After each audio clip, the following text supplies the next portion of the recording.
Thank you so much. The energy here is incredible. It is very happy energy.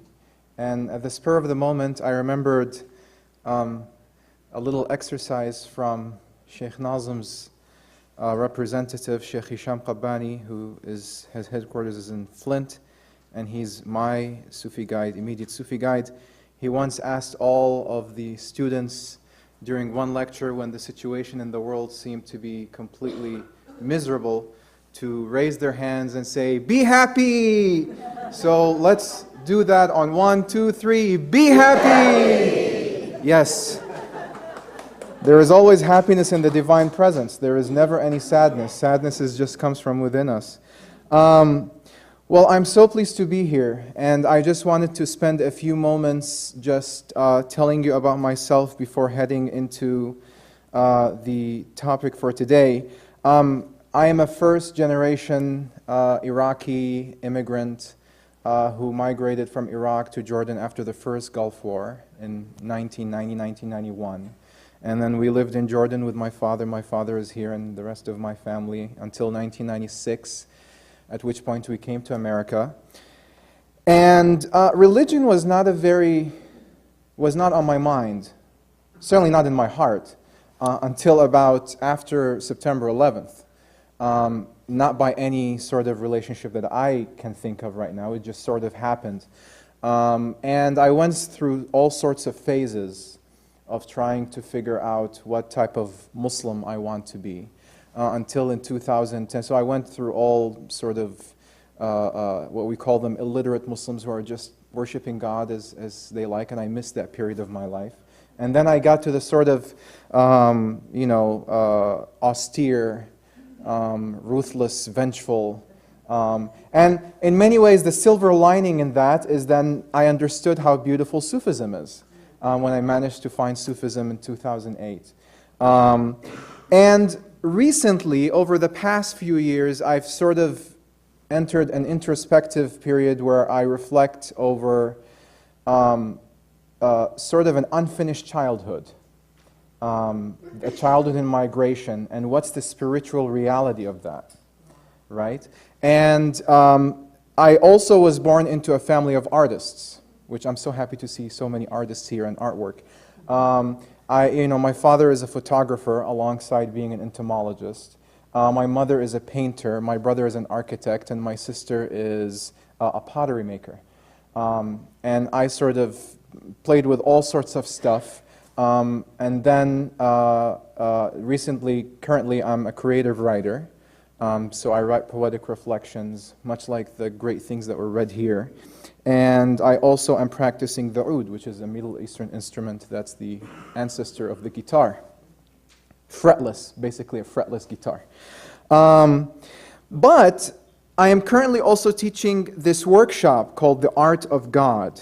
And in this workshop, I basically looked at this hadith, this prophetic narration. Hadith is like a narration that's mentioned by the Prophet Muhammad, but it's a special type of narration where he speaks on behalf of God, that God says this. But it's also not part of the Quran. So it's like a unique type of statements by the Prophet Muhammad. And this hadith is central for Sufis, especially Ibn Arabi. And I'd imagine the citizen resident poet Hussain, who is still living amongst all of you, knows this hadith very well. It's called the Hadith of the Hidden Treasure.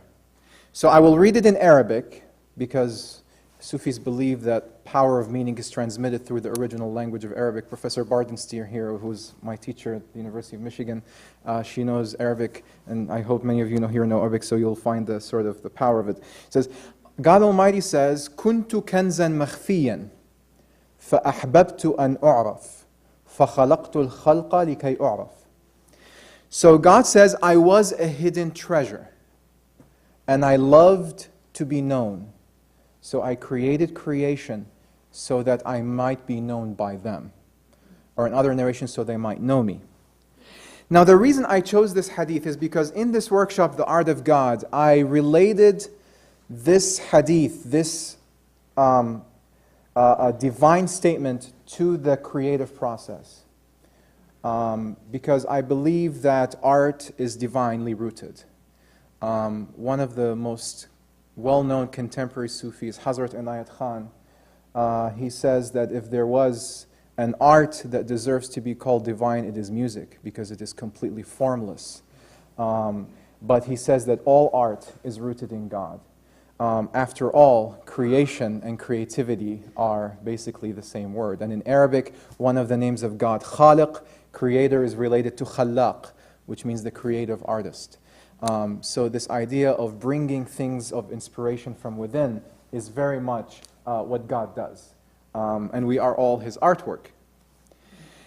And first, when I looked at this hadith, I realized that this hadith is actually 5 parts. 1, I was a hidden treasure. 2, I loved.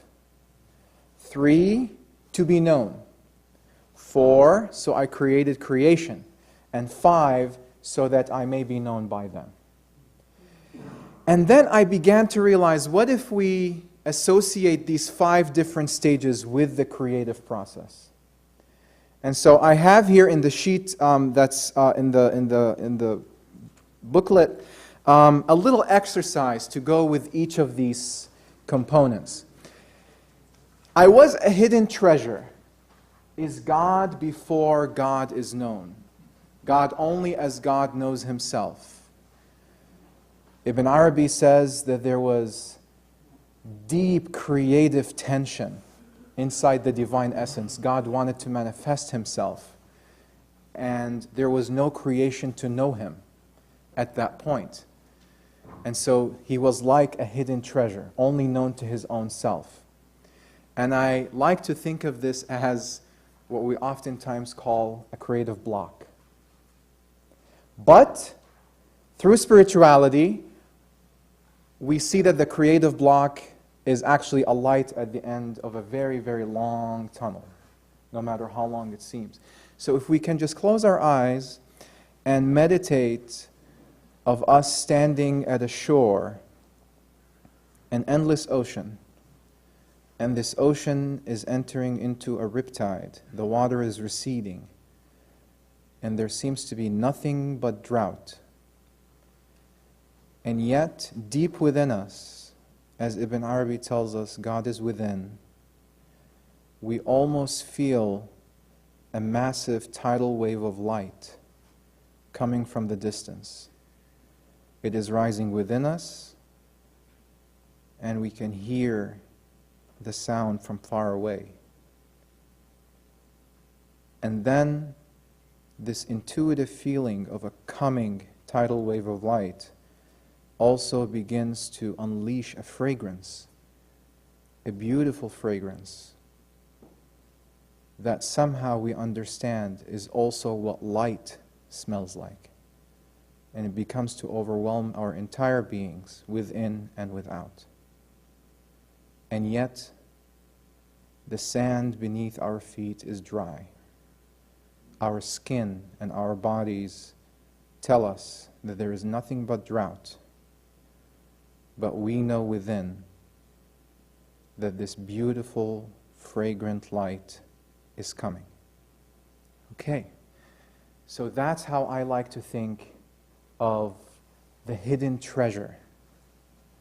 God being the hidden treasure, manifesting through a creative block. And then comes the part I loved. And this is what we would call the breath of creative inspiration. The breath of the creative inspiration coming to the artist. And it comes in illiteracy. We don't know what it is. We just feel this rush of creative energy coming at us, coming within us. This wave, tidal wave of fragrant light overwhelming us from within and without. And we know that we have something that we can work with. And at this point in the divine creative process, the first way we can describe God emerges from within the divine essence, and that's the name Hu. So let us chant the divine name Hu for a little while.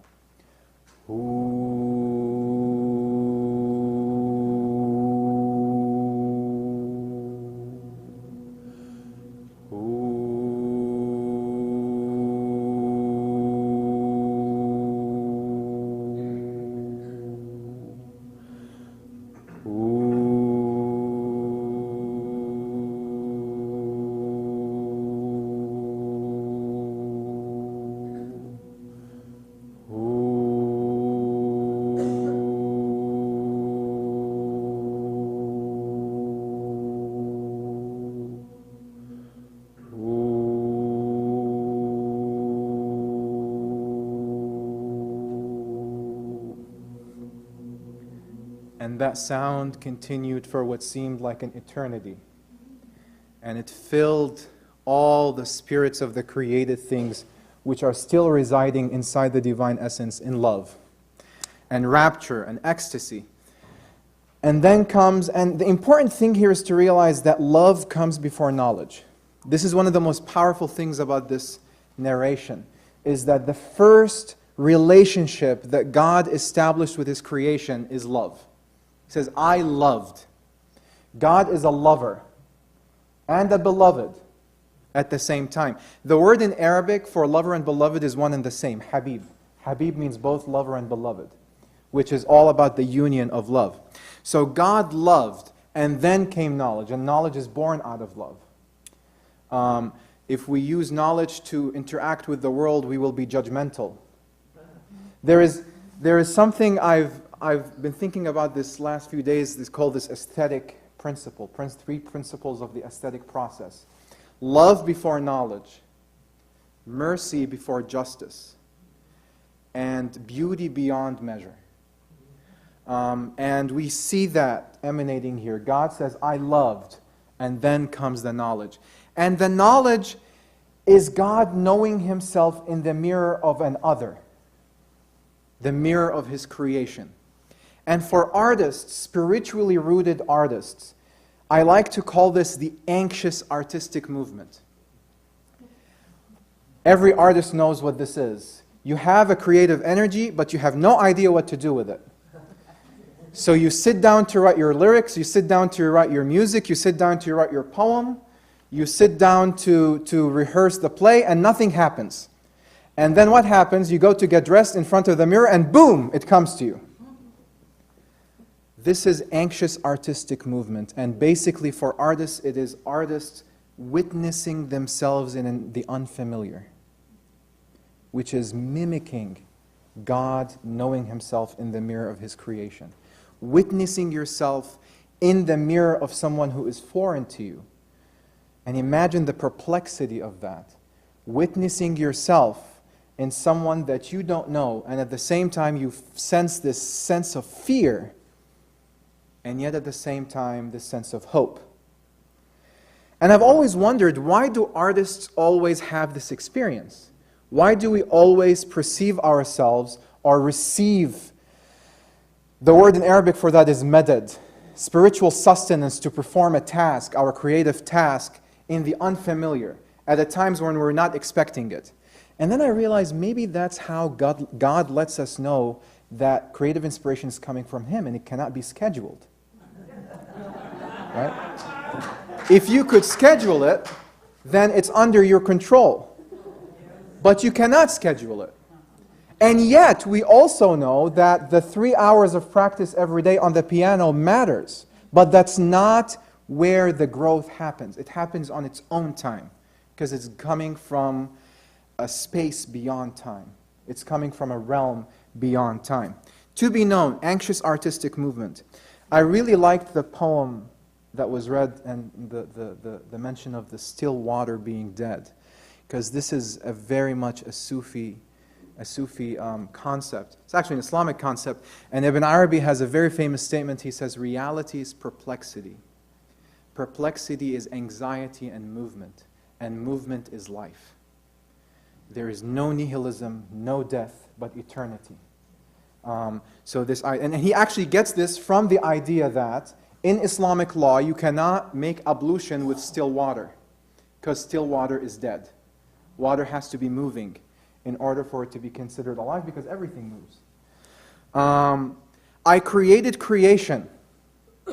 This is when God externalizes this beautiful perfection within in the myriad of creation.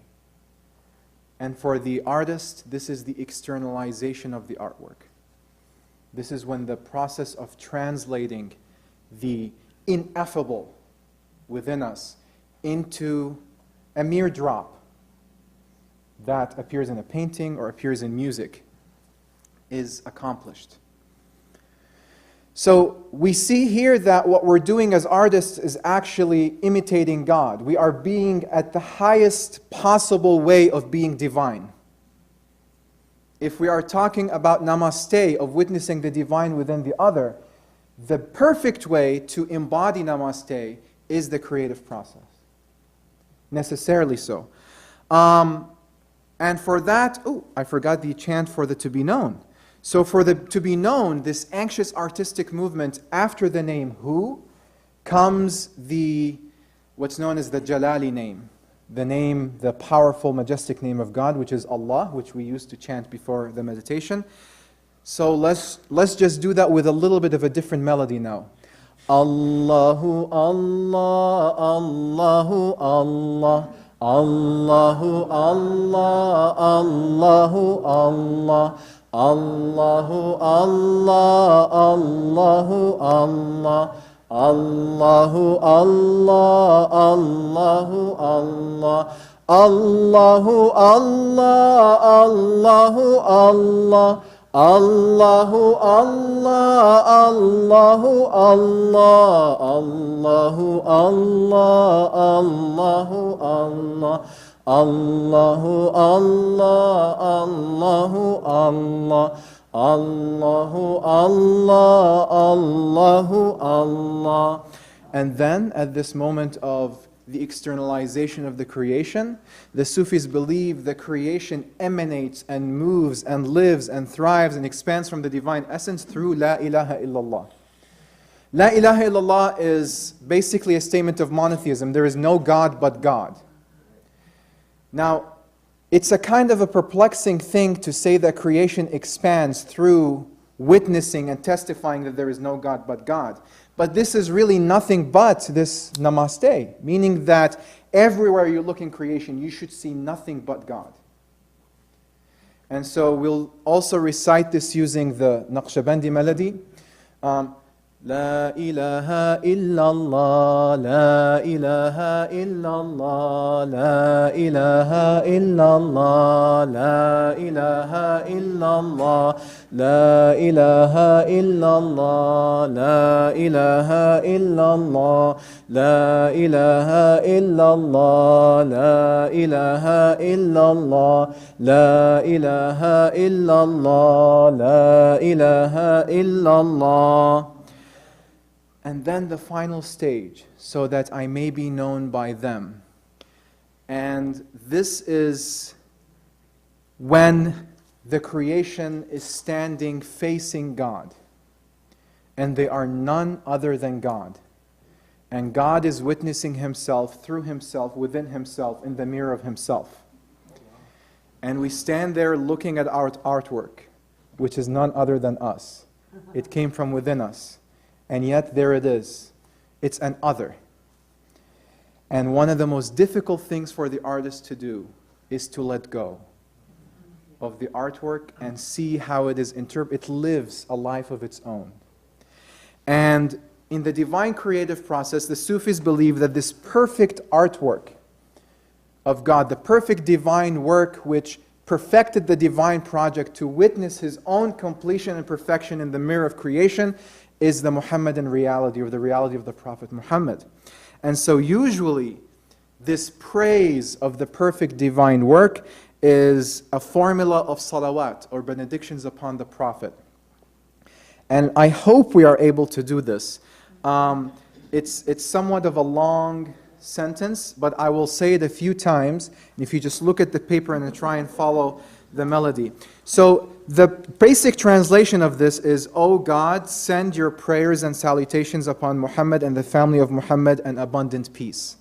And the melody is, Allahumma salli ala Muhammadin wa ala ali Muhammadin wa sallim. Allahumma salli ala Muhammadin wa ala ali Muhammadin wa sallim. Allahumma salli ala Muhammadin wa ala ali Muhammadin wa sallim. Allahumma salli ala Muhammadin wa ala ali Muhammadin wa sallim. Allahumma salli ala Muhammadin wa ala ali Muhammadin wa sallim. Allahumma salli ala Muhammadin wa ala ali Muhammadin wa sallim. And so we see here how the way God incessantly creates is rooted deep within us. We are both artwork and artist. We are, when the artwork and the artist merge together, we discover we are nothing but art. The last thing I want to say is that I believe every painter is actually seeking to find one color. And their entire journey and careers as artists is to find that one color that represents who they are within. And every musician is looking for a single sound that they're seeking to produce through their voice, through their flute, through the guitar, through the piano. And they spend their entire career getting closer to that. That process actually is rooted in what the Sufis call the day of Alastu, when God spoke to his creation and he said, "Am I not your Lord?" And all creation said yes. And the idea is that one Sufi master said that when humanity, or when creation heard the voice of God, they were so enraptured by the beauty of what they heard that they all ceased from existence. And then God created them again, but they forgot. But then he said, when they came down to earth, every beautiful sound they heard would remind them of the voice of God. So every music we hear, every beautiful human voice, we might cry, we might get goosebumps, we might experience all sorts of things. The root of that is that we are remembering the voice of God speaking to us. And everything beautiful we see is reminding us of the beauty of God. And every beautiful smell we smell is reminding us of divine beauty. And so artists are constantly seeking that. So I hope this was enjoyable. I hope it was not too academic or intellectual. And I look forward to seeing you hopefully on Tuesdays and many Tuesdays and Sundays to come. Thank you very much. Thank you. Thank you. Thank you. What's that? Oh, sure. Questions and answers? Dancers, martial artists, culinary artists, everyone. Well, perfect. Thank you. Yeah. I think one of the best ways to gauge the spiritual health of a community of faith is to see how they deal with art. If they cultivate art, if they cultivate artists, we have a crisis in the Muslim community right now because art is considered a hobby. It's not considered like a serious endeavor. And oftentimes when artists are asked to perform, they're always asked to perform fi sabilillah. Professor Barnes would know that. Like basically, could you please perform for the sake of God without getting paid anything? And it's a travesty, and it's tied, and it's a sign of many other ailments that a community of faith has. So yes, I absolutely agree with you. I heard that Bob Dylan was asked, "Why do you keep singing when you are so rich? You could just retire and you don't have to worry about anything anymore." And he said, "Because I made a deal with the man upstairs that I would keep doing this until the day I die." So that's that, yes. Well, let's just say that mainstream Islamic theology, as probably many of you would agree, mainstream Christian theology and mainstream Jewish, is a disaster.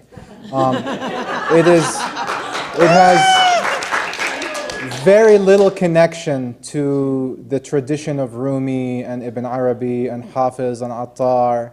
You know, Rumi says, there is a field beyond right and wrong. I'll meet you there. Not many Muslims would go there. And actually, Muslims decried a few years ago the removal of Islam from Rumi because there was this, you know, Rumi is very widely translated in the West. You know, you see him on Oprah, you see him by Deepak Chopra and all of that. And so Muslims were like, you know, we're worried about this Western Rumi that's divorced from Islam. And I said, well, I'm worried about the absence of Rumi from the Islamic seminaries. What Islamic seminary in the West teaches Rumi? None. He's not taught there at all. And so, yeah, this is not mainstream, but it's very much traditional. So we are all about that all-time religion. So here is the interesting thing, that the Quran The issue with the Quran is how to read it.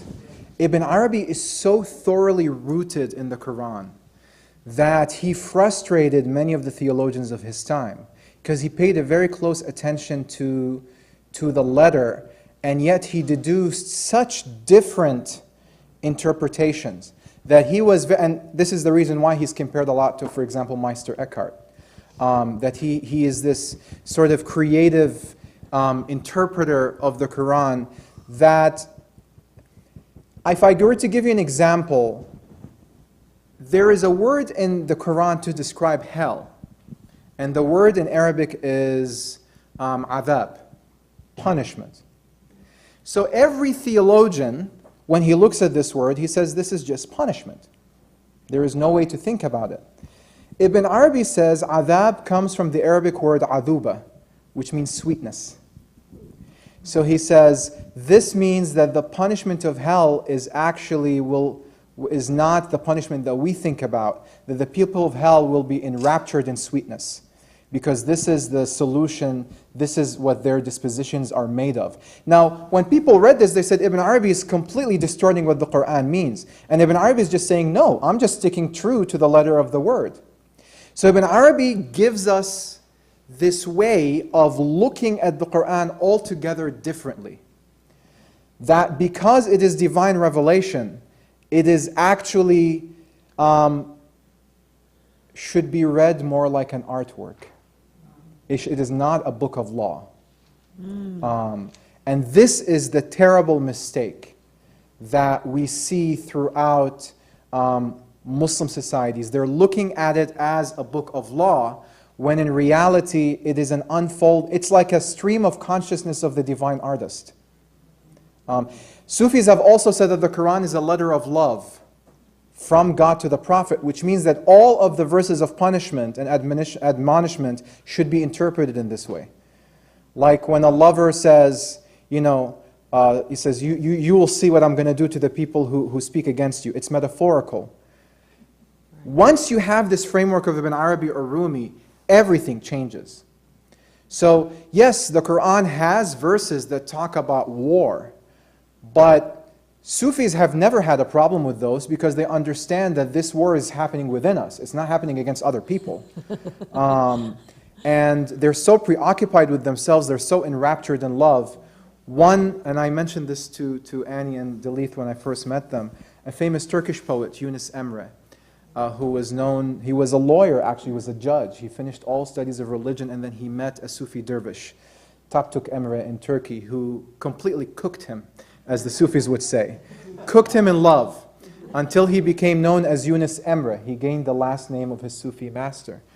And one poem that Yunus has, he says in it, he says, I tried to study the 4 books, the Quran, the Bible, the Torah, and the Psalms of David. He says, and then love came, and they all became one syllable. That's the way of the Sufi. Thank you.